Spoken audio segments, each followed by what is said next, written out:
बिस्मिल्लाहिर्रहमानिर्रहीम। आज की वीडियो में पेशेंट फीडबैक है। मेरे साथ मेरे क्लाइंट कश्मीर से डॉक्टर मूसा। इसने मेरे पास पहले विज़िट किया था। इसने बताया, फिर इस्लामाबाद में विज़िट किया, फिर अभी पेशावर आया था। तो उस दिन आया चेकअप के लिए, कहते मैंने कल ट्रांसप्लांट करानी है। मैंने इसको एडजस्ट किया, लेकिन मुझे यकीन नहीं था कि ये आएगा। अब इस वीडियो में मैं ये नहीं बताऊंगा कि इसको एंजाइटी है या ये लोकल एनेस्थीसिया से डरता है, क्योंकि इसने मुझे मना किया है। कहते हैं किसी को बताना नहीं है कि मैं इंजेक्शन, क्योंकि ये इंजेक्शन से बिल्कुल नहीं डरता था। और लोकल एनेस्थीसिया के बारे में भी इसका बहुत ही अच्छा गुमान था। बहरहाल मुझे अवार्ड मिलना चाहिए। इसके दोस्त बेटे, इसको मैं कल बता रहा था कि इसका ट्रांसप्लांट करके हमें अवार्ड मिलना चाहिए, क्योंकि इसका स्किन भी बहुत मुश्किल था और एज ए पेशेंट भी बहुत मुश्किल था। इसको मैंने बहुत कल समझाया कि आप डॉक्टर की तरह बिहेव नहीं करें। आप सोचो, आप एक मरीज़ हो, आपको बिल्कुल पता नहीं है कि इसमें हम क्या इंजेक्शन लगाएंगे, आगे क्या होना है। और इसका प्रॉपरली फिर मैंने हॉस्पिटल वाले क्लिनिक में किया। वहाँ पे इसको तसल्ली थी कि यहाँ पे सब कुछ है, आईसीयू है और डॉक्टर भी है। तो इंशाल्लाह मैं सेफ हाथों में हूँ। बहरहाल सारे क्लाइंट इजी नहीं होते हैं और ना सारे स्किन इजी होते हैं। ट्रांसप्लांट में मुश्किल मरीज़ भी आते हैं, मुश्किल स्किन भी आते हैं। और इसका चाइनीज़ मेथड से हुआ है। और इसका दोस्त डॉक्टर साहब, आप थोड़ा आ जाए ना इधर।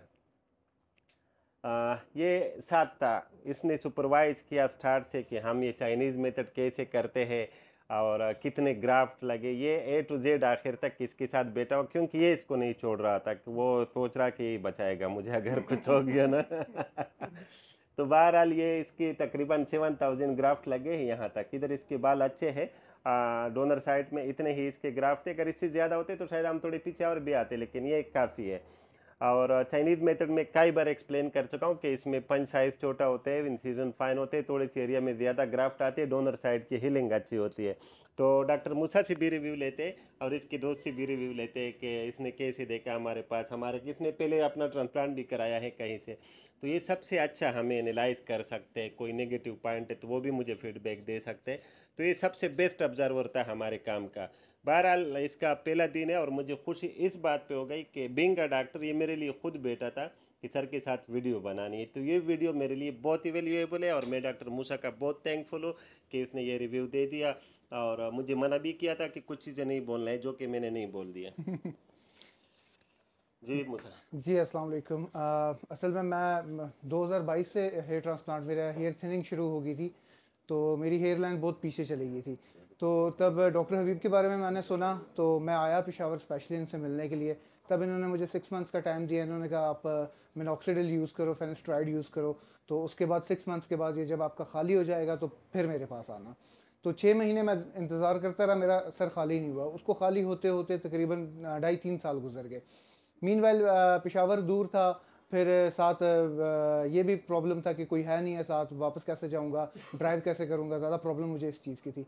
तो फिर मैं इस्लामाबाद में एक बार गया। इस्लामाबाद में ओटी टेबल से भाग गया, ठीक है, कि मेरे साथ कोई है नहीं है तो मैं क्या क्या क्या करूँगा। तो उसके बाद फिर मीनवाइल एक कोई काम पड़ गया हमें। मैं और मेरे कोलीग हैं डॉक्टर राशिद, हम ये इमरजेंसी मेडिसिन में इन्होंने ये इमरजेंसी में होते हैं और इन्होंने इमरजेंसी मेडिसिन अच्छी पढ़ी हुई भी है और मुझे पता है, मैं उनके साथ काम करता हूँ। मैंने कहा यार जो भी है बस ठीक है, मैं आप पे एतमाद करके ना आपके साथ चलूँगा। तो फिर ऐसा हुआ कि हमें काम एक साथ पड़ गया पेशावर में। तो हम आए, फिर हमने मीनवाइल ये सोचा कि लगे हाथों हम लोग जो है ट्रांसप्लांट भी करवा लेते हैं। फिर सर का बहुत शुक्रिया कि इन्होंने एक दिन हमें देखा और दूसरे दिन ही इन्होंने हमें जो है स्लॉट दे दी कि आप लोग कल ट्रांसप्लांट करा सकते हो। डॉक्टर राशिद को तो यकीन नहीं था, उन्होंने सोचा कि शायद मैं दोबारा भाग जाऊं, लेकिन मैं मुतमिन था, ठीक है, और मैंने कहा आई गो फॉर इट। और मैं गया और मेरा तकरीबन 9 आवर्स लगे मेरे ट्रांसप्लांट में।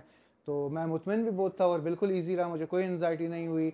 कोई मुझे वो नहीं था कि इसके जो है लोकल एनेस्थीसिया के क्या इफ़ेक्ट्स होते हैं, क्या नहीं होते। मुझे पता था कि I am in the safe hands. और सर भी बार बार चक्कर मेरे पास लगाते रहे, मुझे चेक करते रहे, ठीक है। और सर का ये एक बड़ी अच्छी सर की एक गेस्चर है कि सर आके शुगल मेला लगाते हैं, तो बंदे को अगर थोड़ा सा एंक्शियस हुआ भी हो ना, तो बंदा थोड़ा सा खुश हो जाता है, उसमें जो है वो एनजाइटी बंदे की रिलीव हो जाती है। तो I am so much thankful for you sir. अच्छा। ट्रांसप्लांट एक टीम वर्क है, जो कि एक सर्जन अकेले कभी नहीं कर सकते। डॉक्टर राशिद गवाह है, ये डॉक्टर है। अगर कोई स्पेशल ट्रीट करना था ना, लेट से कि लोग बोले डॉक्टर अभी भी ये सारा काम खुद करता, तो कल मैं इसका खुद करता। लेकिन ये गवाह है, ये बंदा ये साथ बैठा हुआ था, इसमें जो सर्जन का काम है वो मैंने खुद किया, बाकी मेरे टेक्नीशियन ने किया है। और राशिद से इस पे फीडबैक भी लेते हैं क्योंकि इसने पहले ट्रांसप्लांट किया कि इसने हमारे सिस्टम में क्या देखा, तो ऑनेस्ट ओपिनियन राशिद से लेंगे। डॉक्टर राशिद जो है ना वो ENT सर्जन है। अच्छा सर। अच्छा सर, ये बड़ा मुश्किल पेशेंट था और डॉक्टर साहब तो हैं माशाल्लाह बहुत स्किल्ड एंड पूरी टीम जो है इनकी माशाल्लाह काफ़ी स्किल्ड थी और फ्रेंडली थी। इसी वजह से डॉक्टर मूसा जैसा जो मुश्किल पेशेंट था वो मैनेज हो सका। Thank you. नहीं, आपने OT में क्या देखा वहाँ पे, हमारे स्टेरिलाइजेशन पे कोई कमेंट जी कर सर, दे, हाँ टीम पे कमेंट स्टेरिलाइजेशन। कर दे, मैंने कितना काम किया, ये थोड़ा लोग अक्सर बोलते हैं डॉक्टर अभी खुद हाँ करता नहीं है। नहीं, डेफिनेटली जो डॉक्टर्स के लेवल का काम है वो सारा आपने किया और बहुत एक मेहनत से किया। उसके बाद जो आपके टेक्नीशियन सारे थे और उन्होंने बड़ी मेहनत से और बड़ी मोहब्बत से और बड़ा फ्रेंडली किया ये काम। तो मैं साथ रहा पूरा दिन। तो मूसा बड़ा एंशियस था, जिस वजह से मुझे साथ रुकना पड़ा और माशाल्लाह ये काफ़ी टफ़ पेशेंट था और ये जो इन्वायरमेंट था उसके बाद ये काफ़ी रिलैक्स और काफ़ी खुश भी है। अच्छा, मैं एक बात बताऊं आप लोगों को क्लियर, हेयर ट्रांसप्लांट OT में किसी भी क्लिनिक में अगर आप लोग जाएंगे तो वो आपको नहीं छोड़ेंगे। वहाँ पे अच्छा। दो तीन चीज़ें होती है, एक तो डॉक्टर को नहीं छोड़ते, उसमें दो तीन चीज़ें होती है कि अगर OT में कोई नेगेटिव पॉइंट है वो नोट करेगा, अगर वो सीखना चाहते तो वो हमसे सीख लेगा, कल ऐसा ना हो ये वाला क्लिनिक खोल ले। मेरे क्लिनिक में ओपनली जो भी देखना चाहते हैं ना, किसी को थोड़ा भी ना ले कि ये काम हम कैसे करते हैं, तो सबको इनविटेशन है, कभी भी आ सकते हैं, मैं अपना काम दिखा सकता हूँ कि हम कैसे करते हैं। थैंक यू फॉर वाचिंग, अल्लाह हाफिज़।